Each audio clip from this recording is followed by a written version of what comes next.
In this video, we talk about symmetry and parity. We're still in 1.1. And our objective in this video is to describe and identify symmetry in the graph of a function. So symmetry, which is fundamentally a geometric notion, can exist in the graph of a function, and we'll discuss two different kinds of symmetry that are essential. To get there, we're going to start by defining parity of a function. Parity refers to whether a function is one of two, well, really three kinds of functions. So let's get to the defining. So definition. 1, a function is an even function if for all x values in the domain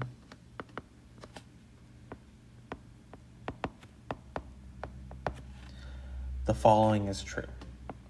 F of negative x is the same as f of x. So to clarify, x is some number in the domain, and its opposite has to also have the same y value. Now, a function is odd if for all x in the domain f of negative x is now, instead of f of x, it's equal to negative f of x. So the y values are actually flipped. They're opposites. We'll discuss how that relates to symmetry in a second. But first, let's talk about an example of each kind. And by the way, just for the sake of clarity,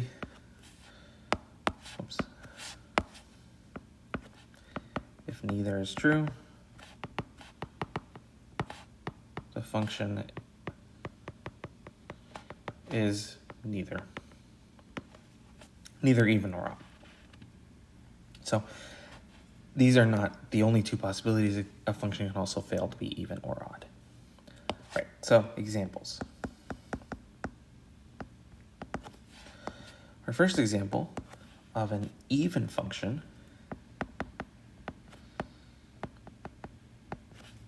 is the function f of x equals 1 over x squared plus 1. So this function, again, it's rational. We check, so we're going to check that so the condition that we seek, that f of negative x is equal to f of x. What we do then is we're going to plug in negative x into the expression for the function. So in the algebraic expression that defines the function. So f of negative x equals 1 over negative x squared plus 1.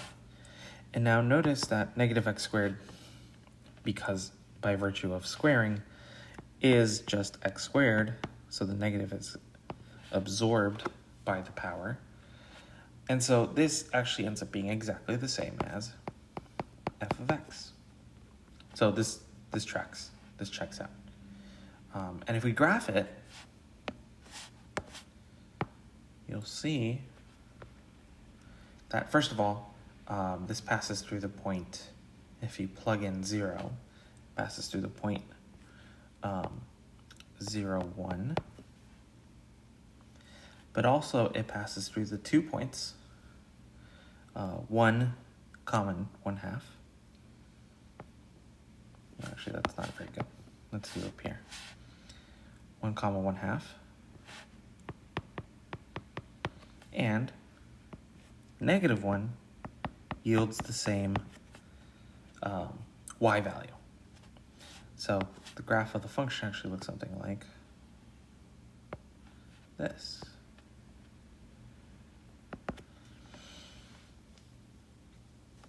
So this is an even function. Our second example is that of an odd function.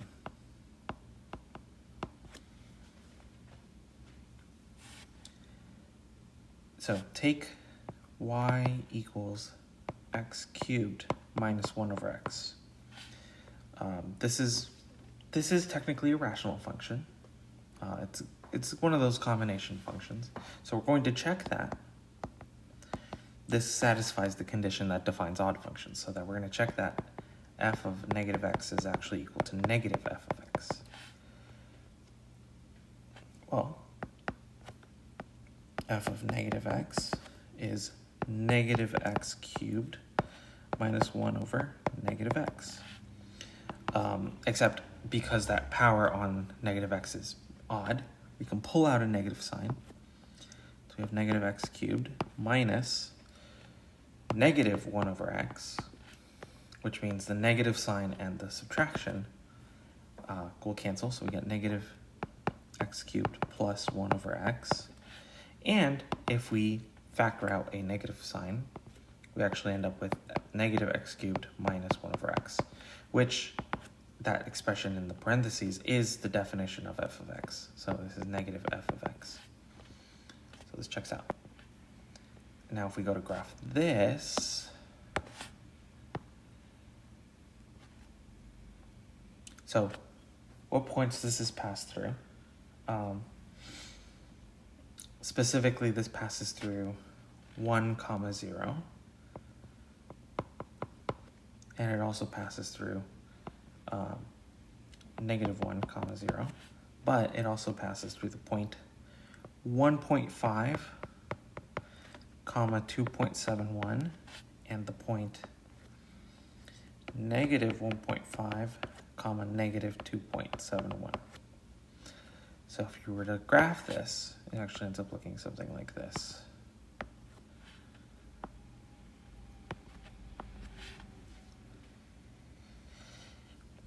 And lastly, we'll have an example of neither odd nor even. And that would be the function f of x equals 2x minus 1. So this is a simple linear function, but we check that f of negative x is neither f of x nor negative f of x. So the negative sign doesn't come out. It also doesn't get absorbed. We get something completely different, okay? When we do that, we'll plug in negative x. So that's going to be 2 times negative x minus 1, which is negative 2x minus 1. But there's no way to factor out a negative sign or to absorb a negative sign such that we get the original statement back. So this is not either f of x nor negative f of x. Our general problem-solving strategy here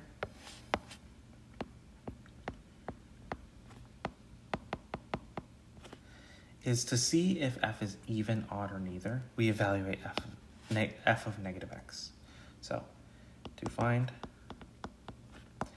the parity of f, simplify f of negative x. And that gives us 3 possible cases. So it'll either equal f of x, or it'll equal negative f of x, or in neither case, then we know what we get. So in this case, this means the function is even. In this case, it tells us f is odd. And in this case, it tells us f is neither. And this is helpful because this is one quick way to verify the parity. And parity is incredibly important for figuring out the symmetry of a function. So let me scroll back up and I'll explain what I mean here. So remember that we said that what happened here with these 2 points for this even functions graph, they actually end up having the same y value. So opposite sides of the y-axis, those points are mirrored across each other. So if you were to take any point on this side of the graph, you would get its opposite x value, but the same y value on the other side. So they're on the same horizontal line. And this will hint to a certain kind of symmetry that we'll explore in a second. The other thing we have here with an odd functions graph is that given some point, we have its x value and we have its y value. A point that has the opposite sign x value, so this is negative x, will have the opposite sign y value. So they're mirrored across this line, which is very cool when you think about it. And that's a different kind of symmetry that we'll explore in a second. Before we get to that, another you try it. So take some time, pause the video, and determine the parity of a of t equals 2t over 3 minus t squared. So remember, there are three possible scenarios. This function could be odd, even, or neither. Don't be thrown off by the different variables that we selected. We're trying to check whether a of t equals a of t, a of negative t equals a of t, or, so, in other words, a of negative t might be equal to either a of t, or negative a of t, or neither. And it's your job now to figure out which one of those cases it is. Right. So pause, work on that, and then when you're ready, we'll come back to the main event here.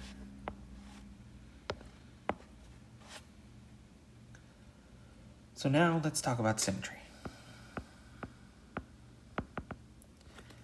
And there are two essential forms that we're going to discuss, and then we're going to briefly touch on the third one, which is not actually a symmetry that's valid for us. So, some definitions.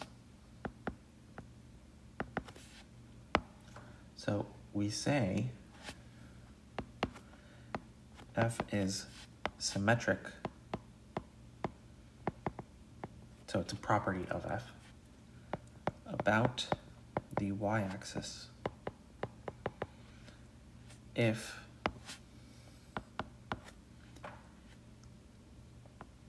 x comma y and negative x comma y are always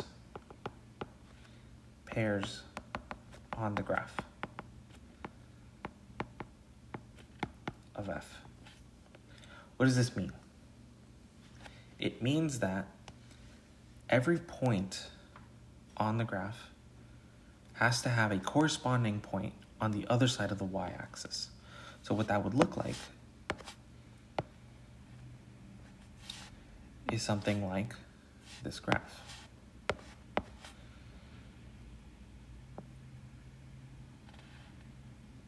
If that's the fundamental shape of the graph on this side of the y-axis, then it has to look the exact same on the opposite side of the y-axis. So mirror imaged all the way across.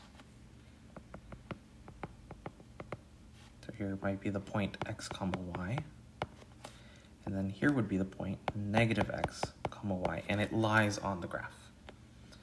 So symmetric about the y-axis means the y-axis is kind of a dividing line.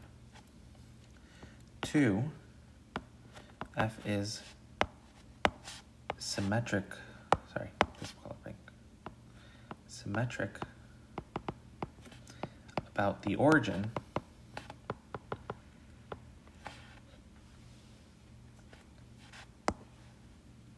if x comma y and negative x, negative y are always points on the graph, or pairs on the graph of f.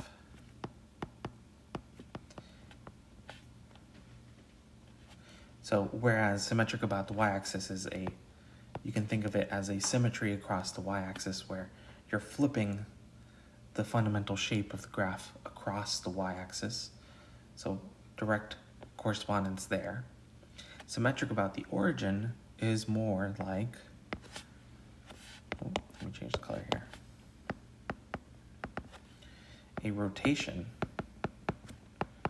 of pi radian, or radians, so 180 degrees, around the point 0, 0. So to clarify then, what this looks like, our quintessential shape here is something like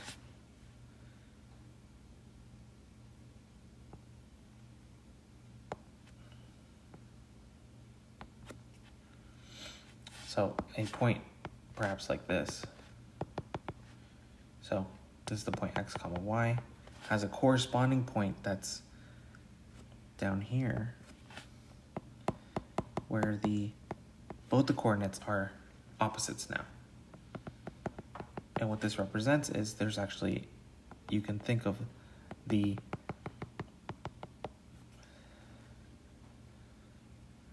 is that what I want to draw? Not quite. Sorry.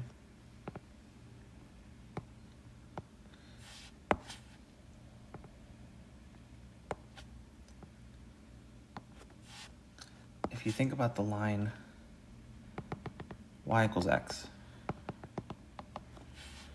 so this dotted line represents y equals x, then you're taking everything on this side, right here, this whole curve, and now you're rotating it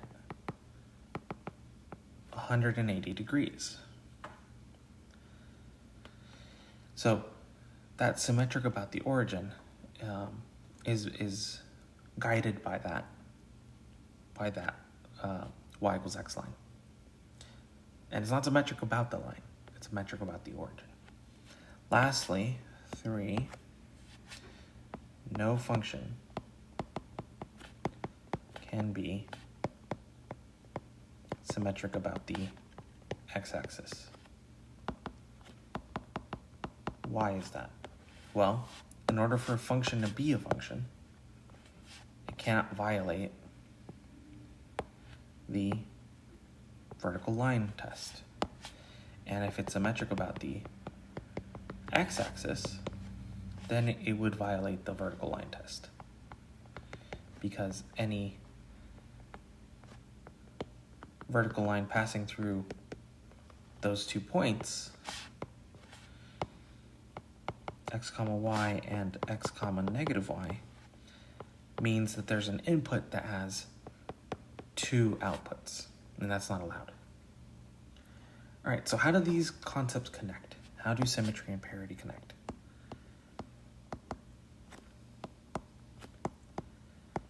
Well, there's a direct correspondence here, which is even functions are symmetric about the y-axis. Meanwhile, odd functions are symmetric about the origin. These are in direct correspondence with each other. So an even function has to exhibit symmetry about the y-axis, and an odd function has to exhibit symmetry about the origin. Simple as that. And if you go back to those examples that we were talking about, namely, f of x equals 1 over x squared plus 1, that's an even function, and you can see the symmetry across the y-axis. Whereas for the odd function, you can see the symmetry about the origin, where there's a rotation of the graph of 180 degrees pi radians around the origin as a hinge point. Okay, so one more, you try it.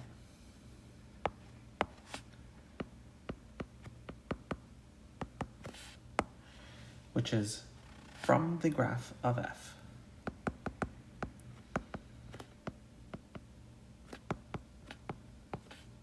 Identify the symmetry and parity. So they go hand in hand. Once you find one, you'll find the other. And here's the graph that I'm providing. So this is the graph that you need to analyze. Looks roughly like this. Okay, so 1, 0, negative 1, 0. Okay, and this is the point